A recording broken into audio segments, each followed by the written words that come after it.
Assalamu alaikum wa rahmatullahi wa barakatuh. Hello and welcome to the fourth episode on our series Islamic Finance with the company of Sheikh Shadi Al-Sulaiman from Sydney, Australia, a researcher in the field of Islamic economics. Assalamu alaikum wa rahmatullahi wa barakatuh, Sheikh. Assalamu alaikum wa rahmatullahi wa barakatuh, dear viewers. In the past episodes we talked about the concepts of Islamic economics. We also talked about the components of financial deals in Islam. We also talked, of course, in the past episode, the third one, about the principles guiding Islam's rulings in the world of finance, trade and economy. And in this episode we'll be talking about Islamic banking.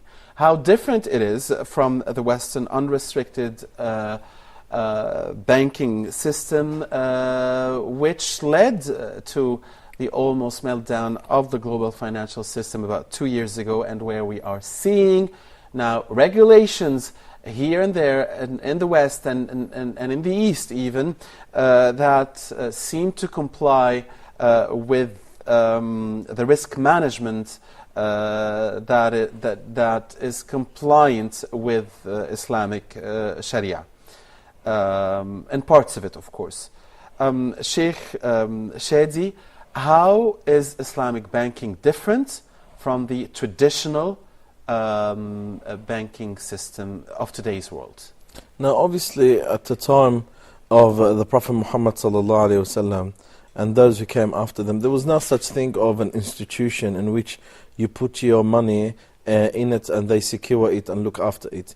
We have the concept in Sharia called al-wadi'a. Al-wadi'a means that I have a certain amount of money or something that is valuable, and I want someone who I trust to keep this wadi'a, or to keep this wealth with. So they used to trust each other, and they used to give it to one of those who they trust and keep it with them. Yes, now, the obviously, deposits. yeah, as a deposits, or they used to put it with them as something that I trust you with. Look, brother, this is $10,000 that I would like to keep with you. I don't have a secure place at home, and so on and so on.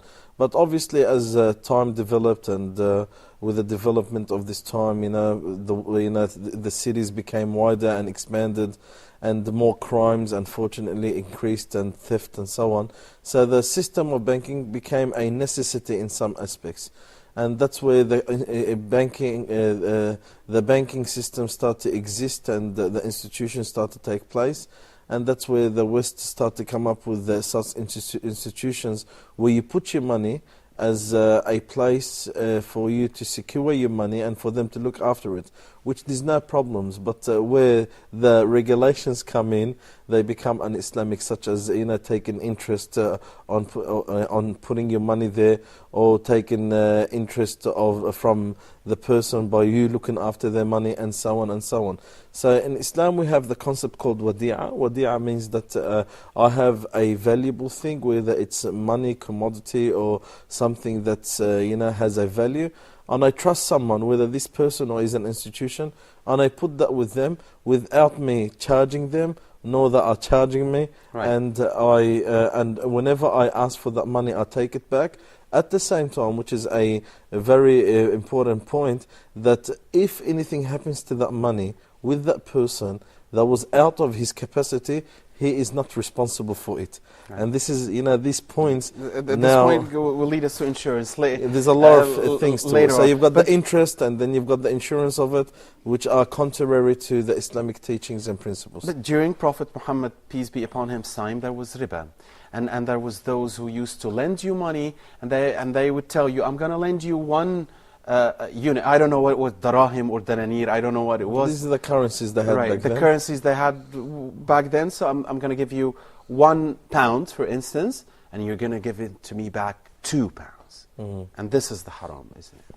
Now, talking about riba, in which we refer to as usury, and it's very clear, Allah subhanahu wa ta'ala says, وَأَحَلَّ اللَّهُ الْبَيْعَ وَحَرَّمَ الرِّبَى. Allah Azza wa Jalla had permitted trade, and Allah subhanahu wa ta'ala had forbidden one form of trade, which is called riba. Riba is what we refer to as usury, or in a common language these days, interest.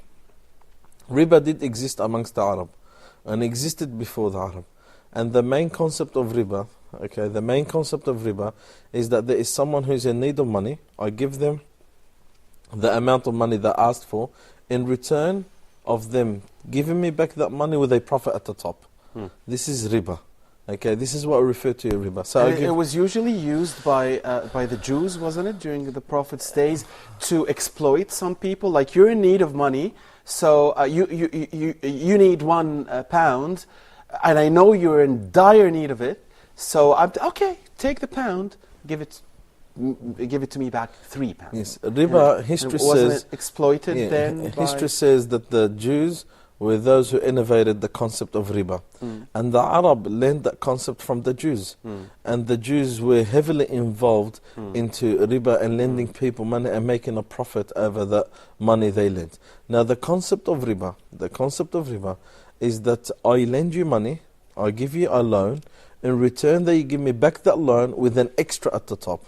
See, the problem is the extra, a fixed amount of in a fixed period. Regardless of the period is another issue that we'll talk about. But the problem is that you give me that money back, the money I lent you, you give it back to me with an extra at the top. See, that extra at the top is riba.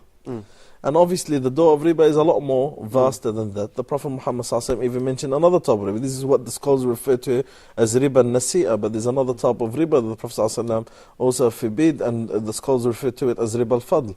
But this is the main type of riba, which is the common one. The common type of riba. What is riba al-fadl? Okay, riba al-fadl is another topic we'll talk about, and we'll leave it to its time. But let us talk about the most common one, which is riba al-nasi'a, the lending or the borrowing interest or usury. And the main point here is it is haram because you are exploiting the person in need. Okay, there's a lot of reasons that the scholars had mentioned why riba is forbidden in Islam. And riba is not just a minor sin. Riba is a major sin. A major sin. One of al-kaba'ir. From the mubiqat. From the mubiqat, which are the top 7 major sins, as the Prophet Muhammad ﷺ said. And the Prophet ﷺ mentioned so many ahadith condemning those who use riba or deal with it. And the Prophet ﷺ, not only that, he said Allah curses the one that gives riba and the one that takes riba and the one that signs the contract or the one that witnesses the riba and the one that writes the contract of riba. And in the ayat at the end of Surah Al-Baqarah, one of the last verses that where Allah declares on war. the Prophet. Where Allah subhanahu wa ta'ala declares war on those who continue to deal with riba, where Allah subhanahu wa ta'ala says, Ya ayyuha alladhina amanu taqullah wa dharu ma baqiya min riba in kuntum mu'min lam taf'alu fa'adhanu biharbin min Allah wa rasulih. Allah Azza wa says, all those who believe, fear Allah subhanahu wa ta'ala and leave what you have taken from riba, from usury, if you are from amongst those who believe. And if you do not do so, you had declared war, or Allah had then declare and know that this war declared by Allah and His Messenger on you. So this is, the scholars say, there's no haram that Allah had declared war on anyone the way He declared war on someone who takes usury. So usury is not a little thing. These days usury or riba is a day-to-day life thing. It's a normal thing. It's like how we eat food and drink water and drive cars and we take riba. But we don't know that riba is a big thing in the Sharia, a significant thing in the Sharia, so big, so major, so evil that the Sharia had forbidden. There's many reasons, as the scholar mentioned. Right, and other than the reason, the very obvious reason that you shouldn't be exploiting that person or that group of persons who are in dire need of that money. Again, back to the golden rule, nor should you harm yourself, nor should you harm others. Bring harm upon others, yes. Yes, what other reasons? Yes, that's one of the major reasons that the scholars mentioned, that we as human beings should have some compassionate and should be compassionate and should be merciful towards one another. And usually one of the things that a human being by his nature that he will refuse to do unless he is in deep necessity is to ask someone else for money. You know, from your nature you would not lower yourself to ask someone else for money unless you are really in need. That's very true. And when someone is in need, then we should be merciful towards these people. We should be compassionate towards these people. We should have some sympathy. So here you have a man who is in need, comes and asks you for money that you have in your hands, and instead of you helping this person and making things easy on him, you make it worse by you saying to him, look, I'll give you that $10,000 that you want, but you give that $10,000 back to me, $15,000. So what did you do to this person? You did not help him. You made his problem worse. He had a problem of $10,000. Now he's got another problem, another $5,000. And this is where Islam says, that's not acceptable. There's got to be some human quality in us. There's got to be some sympathy. There's got to be some mercy. And the scholars say that riba is one of the reasons that kills sympathy, kills generosity in the hearts of people. And that's why you realize people who deal with riba, they become a lot more selfish and a lot more selfish within themselves. Why? Because they don't have that sympathy towards those who are in need. And Islam tells us to work together as human beings. Subhanallah. Now, Sheikh, one of the reasons you will always hear from Muslims who do put their money in non-Islamic banks and get interest on is they are doing this not because they want to get wealthier or anything, but it's because they just want to pay the zakah and they are afraid that inflation would eat up their money. So what would you say to these people? See, talking about banking, obviously you are sometimes in need of putting your money in the bank. And there's some countries, like the country I come from, there's a certain limit of cash that you could keep with you, and the rest must be in the bank.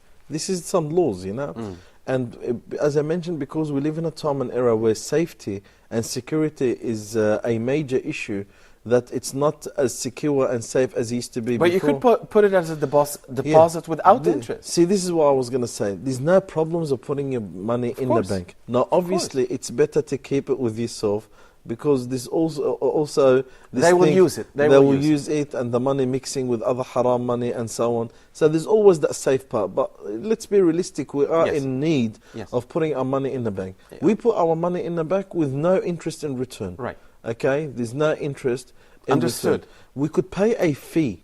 Yes, we could pay a fee as for the service. Right. And that usually happens. Yeah, that service that the bank had. Sometimes they might call it interest. But if it's a fee for the service of looking after this money because of the building, because of that, there's no problems for that fee. But for me to put that money and then they pay interest on it, them using that money and interest, then that's the interest I'm taking is haram. And I cannot use the term that... Even if my niyyah or my intention is to pay zakah. See, al-ghaya la tubarrir al-wasila. This is another Islamic ruling, that my objective does not permit my means to it. Islam doesn't respect I can't go and steal a house. I can't go steal a bank. Islam will never be in accord with my kibble. Build a mosque, Right. If I want to do something halal, my mean to it is halal. One of the scholars describes those who are donating their wealth or donating their money from haram income is like someone washing his garment or washing his clothes with a urine. Will never be clean. Subhanallah. No. We'll be taking a short break here and come back for the second part of our fourth episode on our series Islamic Finance. Stay with us. Assalamu alaikum wa rahmatullahi wa barakatuh. Once again, second part of our fourth episode on Islamic finance.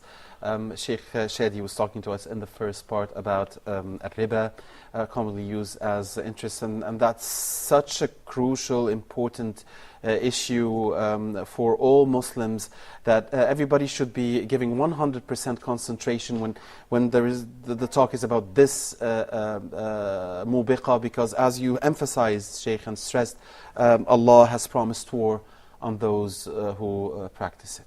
Yes, and I do want to emphasize on this point again, because I do see many Muslims neglecting that part, and they think that riba is a minor sin or maybe something normal to be done. And I do remind them that riba is a major sin. Taking interest or dealing with interest or witnessing interest or being part of any contract that's an interest, it is a major sin, major sin, major sin. Allah's curse and anger will come upon those who perform this or practice it. Allah subhanahu wa ta'ala's wrath will be upon those, and Allah Azza wa Jal had declared war on those who practice this. So I do want the Muslims to be very aware of it. And the Prophet Muhammad sallallahu alayhi wa sallam, he said that any town that commits riba and falls into zina, Allah's punishment will come upon them. So riba is not just an easy thing. We need to keep away from riba. We need to abstain away from riba in any form or any way. Indeed. And are there hidden forms of riba that we are not aware of? I mean, first of all, in the banking system of today's world, the traditional banking system, we've heard fatwas from here and there. Some of them did, legalize the interest, and this is what confused also a lot of Muslims. But according to the vast majority of Muslim scholars, what's the decisive opinion on putting your money in a bank, and that bank tells you you're going to give me £1, I'm going to give it to you 1.075 after 12 months. Obviously, that's what most people think, and that's a human being in his nature loves always more. Nabi sallallahu alayhi wa sallam, he said, if there was one valley of gold for the son of Adam, the son of Adam will ask Allah for a second valley of gold. It's a quality of the human being that will always want more, more, more.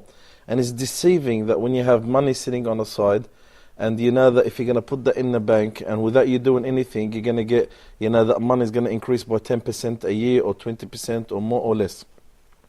But in Islam says that's haram. You can't do that. You cannot put your money in a bank and accept it to get interest and return. Yes, if there's a need for you to put your money in the bank, then put your money in the bank without any interest. If there's a fee that you need to pay to those bank or the financial institution for them looking after your money, then you pay that fee for them looking after your money. But beside that concept of why shouldn't I get that money, and if I'm not going to take that money, it's going to go to someone else. Many people think this way. Why shouldn't it be me, the one that's taking this money? It's going to go to someone else. It's going to go to this person that's going to use it against Islam and Muslims and all these theories. Well, again we say, al-ghaya la tubarrir wasila. The aim does not permit the means and the ways to it, and allows what's haram become halal. If my aim is halal, my way to get to my aim must be halal. I can't go and get riba and donate that money for the sake of building a mosque. Some people, in the West, ask, can I borrow money to build a mosque? You can't borrow money to build a mosque from the bank and pay riba in return. You can't do haram to get halal. Even if the halal or your objective or your goal is something superior, something great, you cannot do haram to get to halal. If I want halal, my mean to the halal must be halal. Reminds us, when Saddam Hussein invaded Kuwait, and he said, I'm doing this to free Palestine. This is on a political front, but again, in all life, this is an advice for every Muslim. If you want halal, your means has to be halal. Not only in finance, but even in day-to-day life, in all other aspects in life, al-ghaya la tubarrir wasila, that if my objective is halal, my way to get it must be halal. Now, Sheikh, again, about any other hidden forms of riba? You talked about riba al-fadl. Could we know more from it? Maybe, raise awareness. Riba al-fadl is where the Prophet Muhammad sallallahu alaihi wasallam said, gold with gold, silver with silver, wheat with wheat, barley with barley, dates with dates, sultanas with sultanas. And some narration says salt with salt. Each form must be given on the spot, the same equal weight, and exchanged on the same moment in the same session without an increase at the top. Okay, what does that mean? Okay, there's two types of categories that the scholars divide the properties into. You've got the property of gold and silver and wealth, which is commodity, and then you've got stocks such as food and foods that we keep to stock in our storages for food and so on. Yes. With commodity, you've got gold and silver and the currency that takes place these days. Gold and silver is the common commodity or the common money that existed at the time of the Prophet Muhammad sallallahu alaihi wasallam. They didn't have currencies back then. Their currency was dinar, which was gold, and dirham, which was silver. So, what would be the riba then?